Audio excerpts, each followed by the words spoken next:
ஏழை அக்கங்கிட்ட மாப்பிள்ளையில நான் தான் அவங்க நெல்லை வேலை பேசினேன். இன்னைக்கு இந்த பதிவு யாருக்குன்னா நம்ம ஜிபி முத்து அண்ணாச்சி இருக்காவளோ அவளுக்கு தான். ஏல என்ன நடந்துச்சு தெரியுமா? ஒரு கதை முந்தானத்து நான் உடங்குடிக்கு போனல.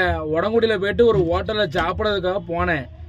சாப்பிட்டுக்கிட்டு இருக்கும் போதே இந்த கடையில் வேலை பார்க்க ஒரு பையன்கிட்ட ஏழை என் மாப்பிள்ளையில இங்கே ஜிபி முத்து அண்ணன் வீடு எங்கே இருக்குன்னு கேட்டோம்ல. அதை தமிழ கேட்டிருக்கேன். இவங்க திடீர்னு அந்த கடை ஓனர் உடனே சட்டை இப்படி பிடிச்சிக்கிட்டு ஜிபி முத்து வீடு எங்கே இருக்காவா? ஜிபி முத்து உனக்கு என்ன உண்டு அப்படின்னாரு. ஏன்னா ஏன் சட்டையை பிடிக்க என்ன ஜிபி முத்து வீடு தானே கேட்டேன் அப்படின்னேன். ஜிபி முத்து வீடு ஏன்னு கேட்கல, எதுக்கும் கேட்டதுக்கு நான் ஜிபி முத்தோட க்ளோஸ் ஃப்ரெண்டு அப்படின்னோம்ல.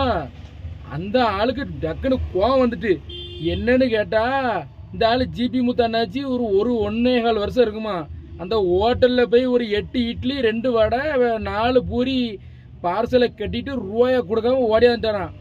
அவன் வெறி கொண்டு தேடுதானே இவர் வீட்டுக்கு வந்து தேடம் பண்ணாது. இவர் மெட்ராஸை பார்த்து போயிருந்தாரு இந்த அண்ணாச்சி, ஜிபி முத்து அண்ணாச்சி. கேவலத்துக்கு நீ ரூபாயை குடிக்கியா இல்லைன்னா உன்னை மாவரைக்க விடவான்னு சொல்லி கடைக்காரன் சட்டையை பிடிச்சி சண்டைக்கு வந்துட்டாரு. கும்மியிருப்பார் கொஞ்சம் விட்டுருந்தா. நான் பேர நினைஞ்சா கையில் காலில் விழுந்து ஒரு 200 ரூபா தான் பாக்கெட்டில் வச்சுருந்தேன் பஸ்ஸுக்கு. இது என்னடா கொடுமையாக இருக்குது, குடியை கெடுத்த கேவலப்பட்டு போச்சு அப்படின்ட்டு அந்த 200 கொடுத்துட்டு 150 ரூபா பில்லை கொடுத்துட்டு 20 ரூபா வாங்கிட்டு பஸ்ஸுக்கு ரூபா இல்லாமல் பிச்சை எடுக்க குறையா நடந்துக்கிட்டே வந்து திருநெல்வேலிக்கு வந்திருக்கேன். நான் இதுலேருந்து என்ன சொல்லணும்னா, ஜிபி முத்து அண்ணாச்சி உங்களுக்கு கொஞ்சமாவது கூறு இருக்கா? ஆட ஆக்கங்கிட்ட கூவ எப்போ பார்த்தாலும் செத்த பையில நார பையெல்லாம் கிழிக்கிற. நான் கேட்க ஆக்கங்கிட்ட கூவ கடையில் சாப்பிட்டு ரூபாயை கொடுத்து தொலைஞ்ச வேண்டியனையா.